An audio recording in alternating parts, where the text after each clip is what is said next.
Good morning. This is Terry Allen. It is August 7th, Friday.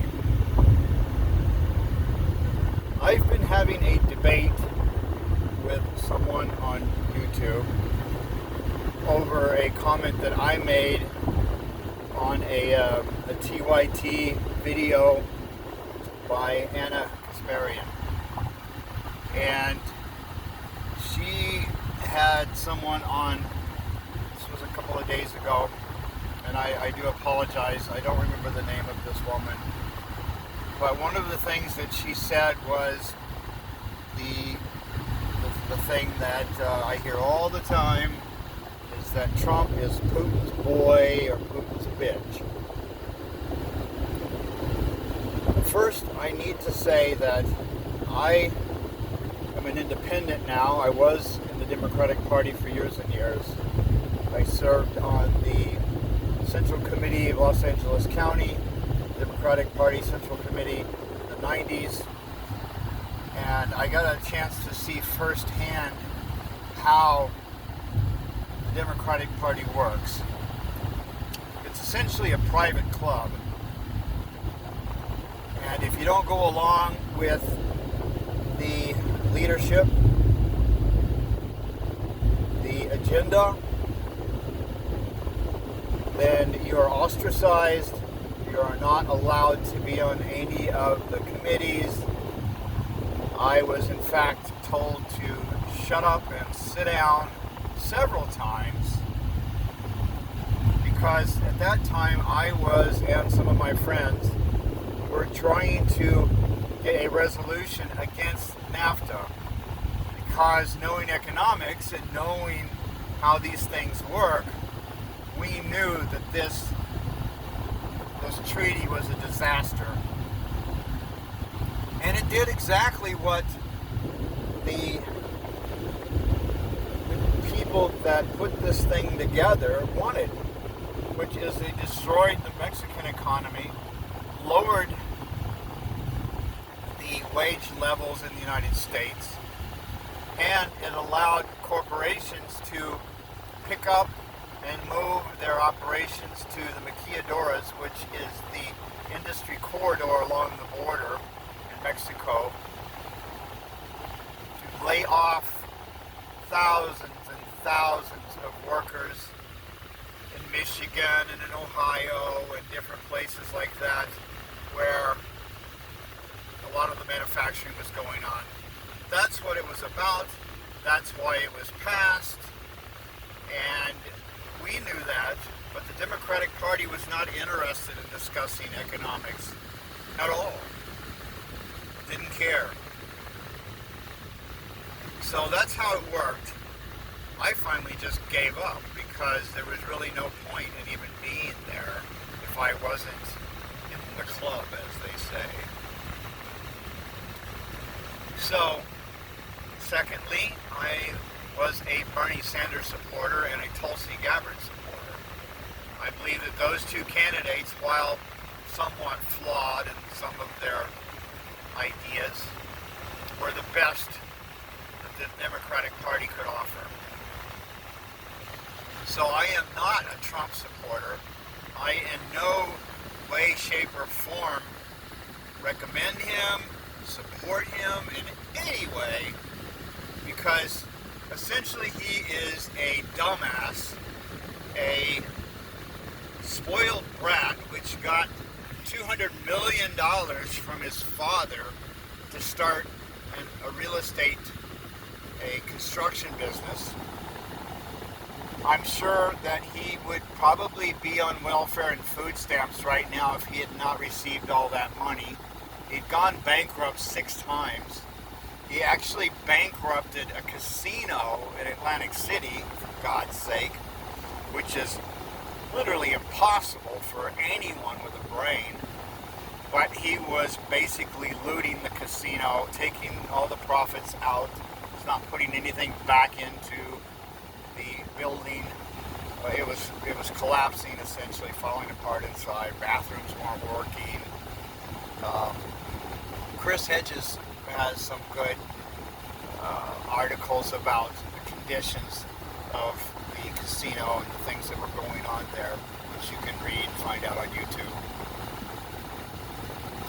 So, what I've been trying to do is show that this notion that, or this prevalent, crazy idea that somehow Trump is Putin's bitch is incorrect. Completely incorrect. No bearing in fact whatsoever. But you hear it constantly. Now we know where this came from. Because we didn't have a problem with Russia. Obama even said that Russia is not a threat when he had a debate with Romney at one point. And then when Hillary, probably the worst candidate ever that the Democratic Party has ever put up against, and probably the only candidate that couldn't beat a TV celebrity clown, when she lost to him after spending nearly $1 billion stabbing Bernie Sanders in the back with the DNC's rigging of the primary election, which is so very democratic of them. Her and John Podesta, the pedophile, and I will say it, pedophile John Podesta, because the emails that were released were found to have certain code words, Pizzagate type of references to John Podesta. If you look at his art that he collects, which is disgusting, and different things that these so-called 1%, the neoliberal elite, corporatist scumbags do and believe in. I am sure that Podesta is in Epstein's black book, no doubt about that. And if I'm wrong, go ahead and sue me, Podesta, because let's just drag all this stuff out in court. I know you don't want that to happen. They had to come up with an excuse of why she lost. And so they came up with this brilliant idea that Russia meddled in our election and wanted Trump to win and somehow turned the election to Trump. Well, Russia and Putin may very well have considered or preferred Trump over Hillary because they knew what she was. She's a warmonger, a war criminal. Absolutely. If you base the judgment on the rulings that came from the Nuremberg trials that we held against the Nazis after World War II, she is undoubtedly a war criminal. She should be in prison at the least and hung as a war criminal. She is corrupt. She had a pay-for-play scheme going on with the Clinton Foundation. She had an illegal email server. She had all kinds of corruption and allegations surrounding her, whirling around her, and the Democratic Party still preferred her over Bernie Sanders because Bernie Sanders has integrity for the most part and had a platform which was diametrically opposed and was an existential threat to the elite power base in the DNC, the Democratic National Committee. Donna Brazile, in her book, showed that was true. She also showed that Hillary had been moving around money. The whole thing was a corrupt mess. it was illegal. But of course, somehow she always gets away with her criminality.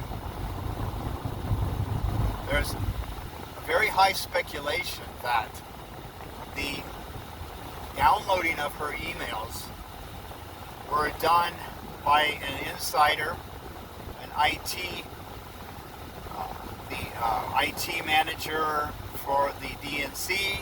His name was Seth Rich.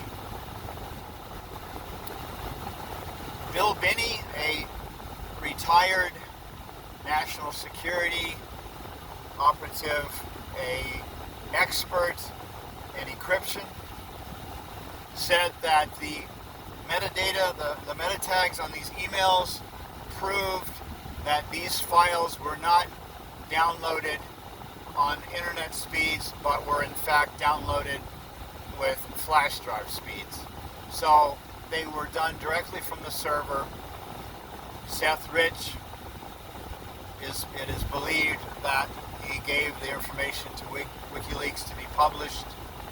Even Julian Assange said in a couple of statements that made it pretty obvious to anybody that heard it that Seth Rich was his source. He even issued a reward for anybody that could find his killer. He was killed 2 weeks after this happened, after this release of information. He was shot in the back in Georgetown late or very early in the morning after being with some friends out for the evening. He is, in my opinion, it was the leaker. But they wouldn't allow the FBI to analyze the server. They allowed a private company to analyze the server.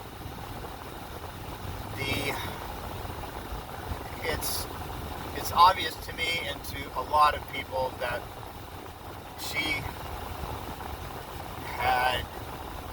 they had made this up. The Steele dossier was proven to be a fake. Trump, while he was trying to build a Trump Tower in Russia somewhere and had received a couple of loans from the Russian oligarchy because he was unable to get loans in the United States because of his terrible business record. I believe he also received a couple of loans from the corrupt Deutsche Bank out of Germany, which has now been proven to have been money laundering. There are other accusations of things that they were involved in. Trump has done several things which Russia is definitely not in the best interest of Russia or of Putin. So for this crazy idea that's been going on for over 3 years that Trump is Putin's bitch has been put to rest, but because there was so much hype, and it was Rachel Maddow's every night, her rant for years was Russia did this and Russia did that, and Trump has done this that Putin loves, and their boyfriend and girlfriend and who knows what, and suppose Russia did this or suppose Russia did that. She is a Rhodes Scholar. She knows better, but she's bought off because she makes $30,000 a show. I believe her salary over there at MSNBC is something around $7 million a year. So as Jimmy Dore says, that buys a lot of bullshit.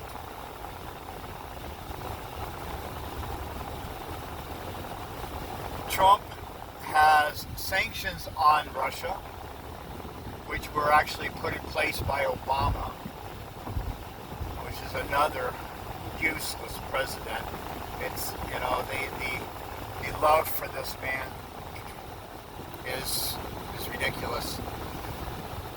His slogan, and that was all it was a slogan, hope and change. because we got neither. He continued on with George W. Bush's legacy of bombing countries. He turned 2 wars into 7.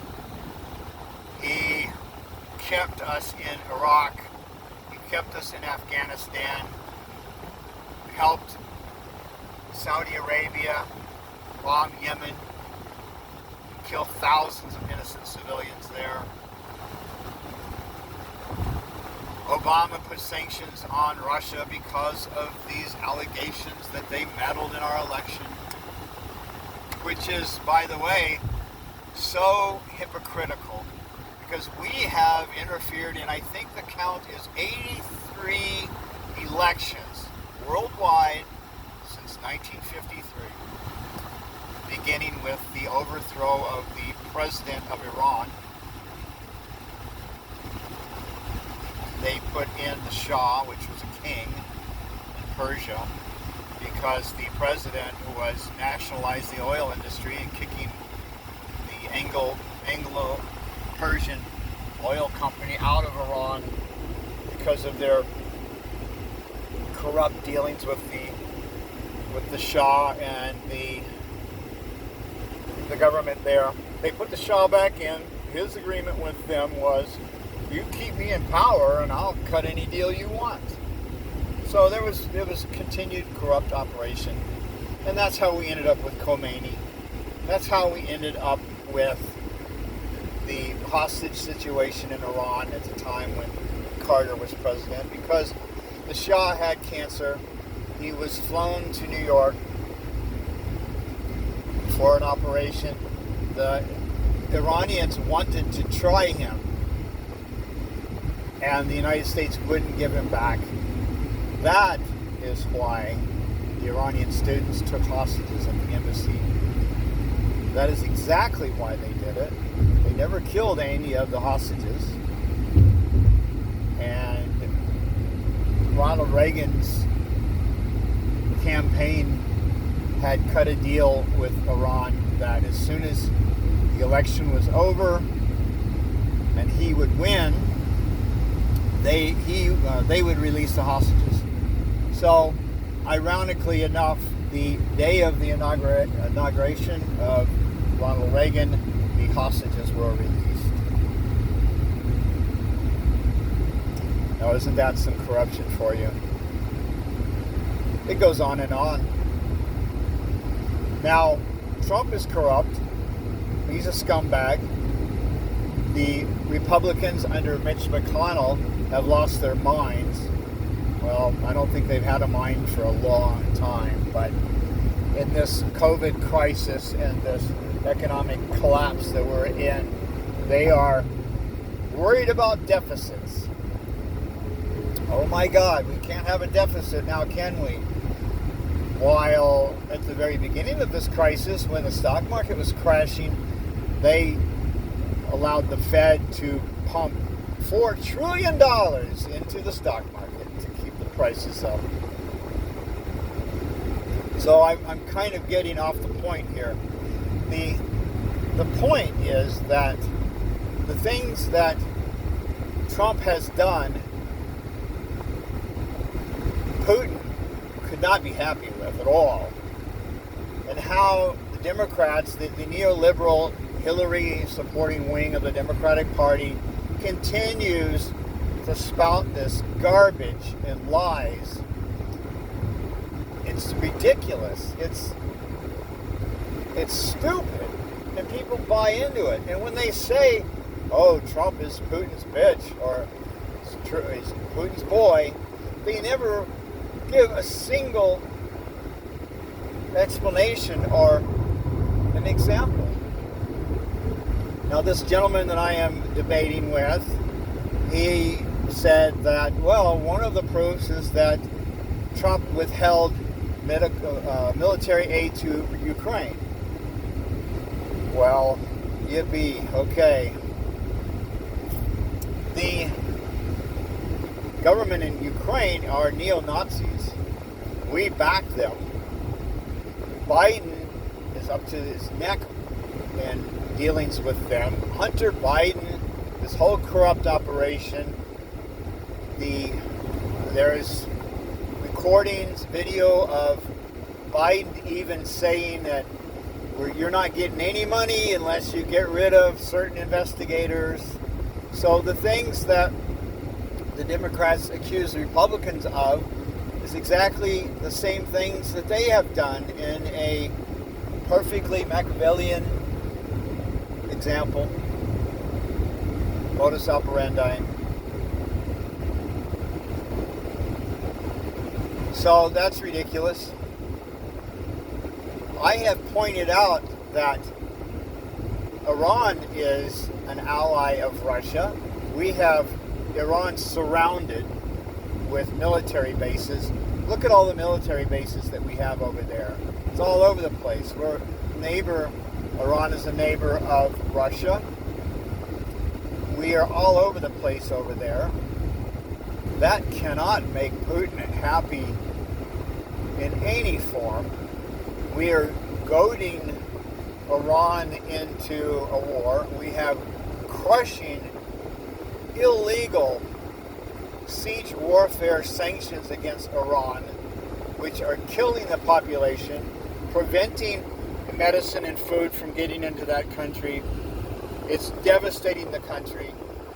And it's not getting rid of the rulers there, of that wacky Islamic fundamentalist regime over there.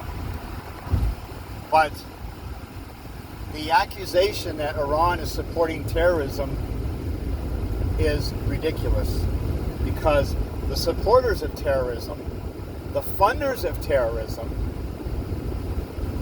is our buddies in Saudi Arabia. Saudi Arabia is the most oppressive regime in the Middle East. They treat women horribly. They have women in prison because they spoke out against the oppression. They have public beheadings in intermissions between soccer games, for Christ's sake. The king asshole over there has put hits out on different dissidents. They killed and sawed up into pieces the reporter Khashoggi over there when I believe he was in Turkey at the embassy. But they are our friends. And so for us to have the hypocritical opinion that certain nations need to have their governments overthrown because of corruption and because their leader gasses their own people, etc., etc., it's ludicrous. Anybody with a brain that's read a book about it, done any research at all, knows that it's all bullshit. We support dictators and tyrants all around the world as long as they go along with the agenda of the American empire.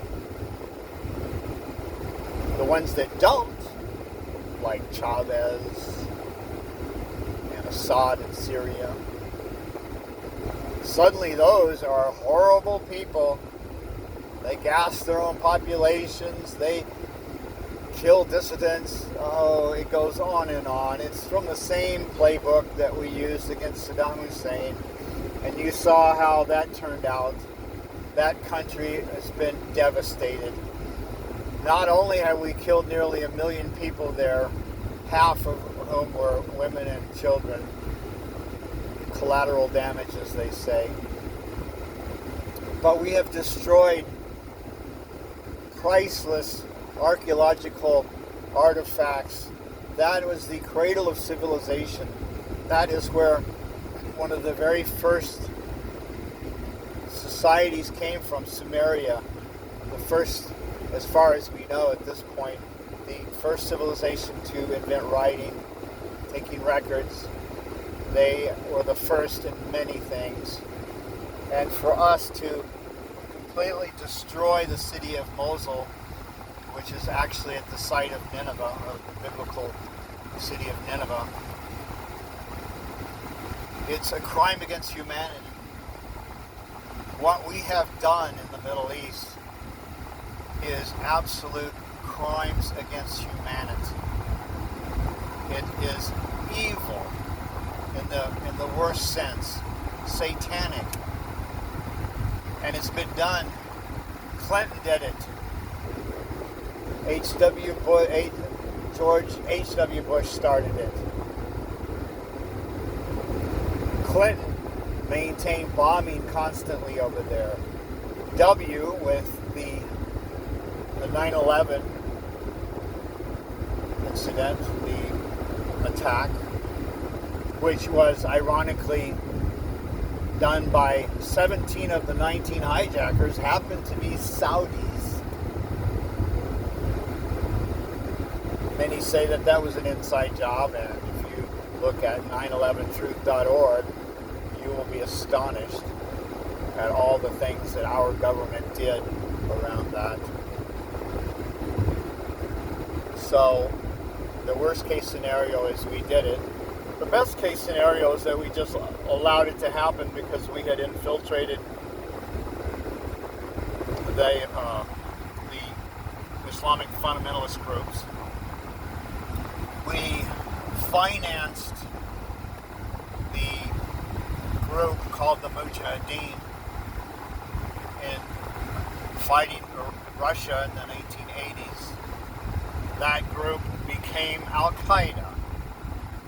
Surprise, surprise, surprise. The best words of Gomer Pyle.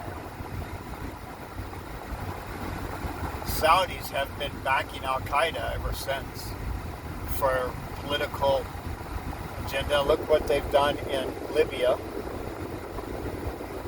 Gaddafi signed an agreement to end their nuclear weapons program, research program, so that they would not be invaded. Well, as soon as they signed and dismantled their program, there we went, right in.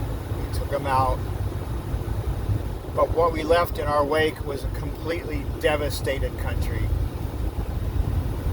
Thousands dead, hundreds of thousands. Al-Qaeda has taken over that country. You have open market slave trading going on there. Thank you very much, Hillary Clinton and ex-President Obama. Fact after fact after fact is absolutely disgusting, evil, appalling. But the American people don't read anything.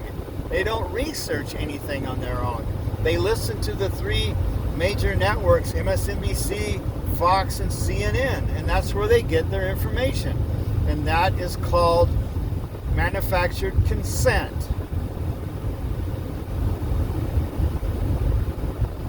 What you're getting from those three networks is propaganda.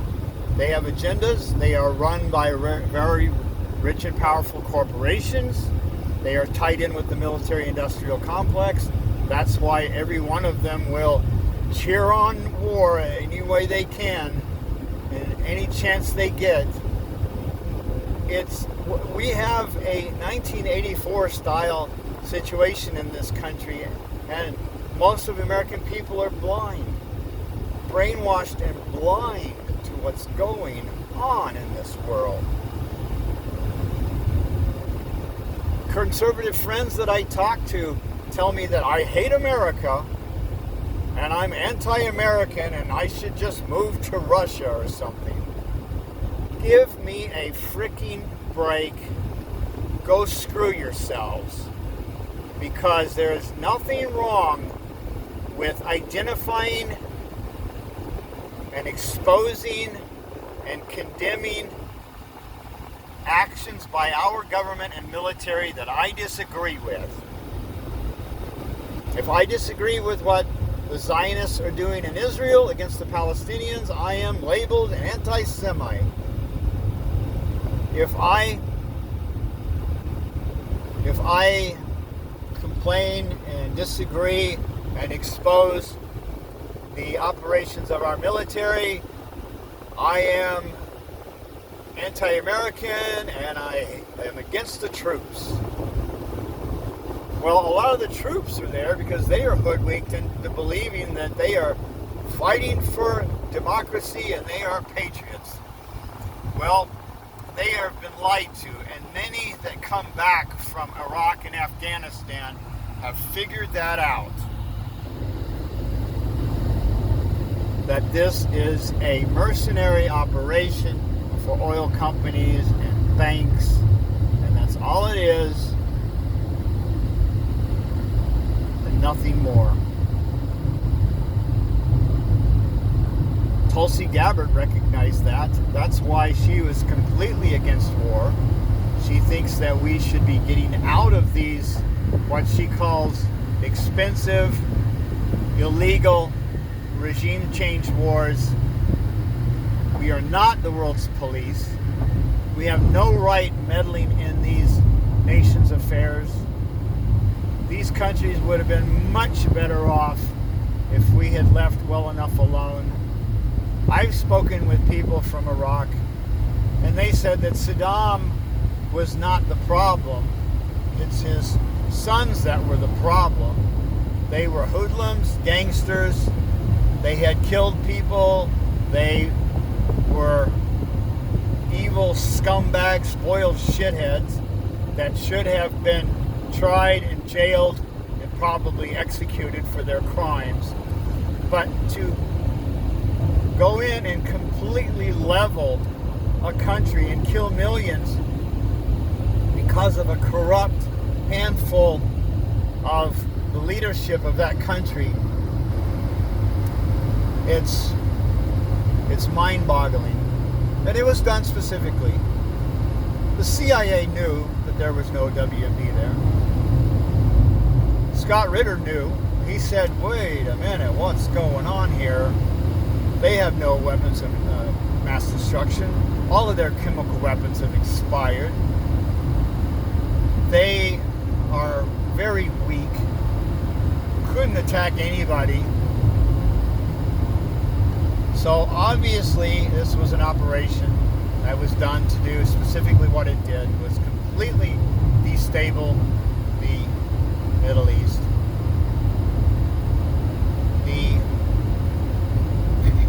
The futures market for oil profits greatly during a time of destabilization. Look at what Brzezinski did in the 70s with his Arc of Crises policy of promoting radical Islamic fundamentalists in the what they called the soft underbelly of the Soviet Union. This has been going on for a long time. So those that claim that Trump is Putin's bitch are ignorant, uneducated, fools, brainwashed, and think on a very shallow level. I don't want to personally attack anyone, but that's just a fact, and I'm sorry if I hurt anyone's feelings. But if you've read any books about the Middle East or studied any of the history of how World War I started, how the Zionist movement started, the Sykes-Picot Act, how they split up the Middle East into these crazy countries after the fall of the Ottoman Empire. If you studied any of this about the Suez Canal situation, you will know that what's going on is an illegal war criminal operation done specifically to control the resources of the Middle East. And that's a fact. So stop saying that Trump is Putin's bitch. He's a lot of things. He's a dumbass. He has no idea what to do about this crisis. He has evil criminals around him. Like, for instance, Elliot Abrams was just chosen to be an advisor for the situation in Iran.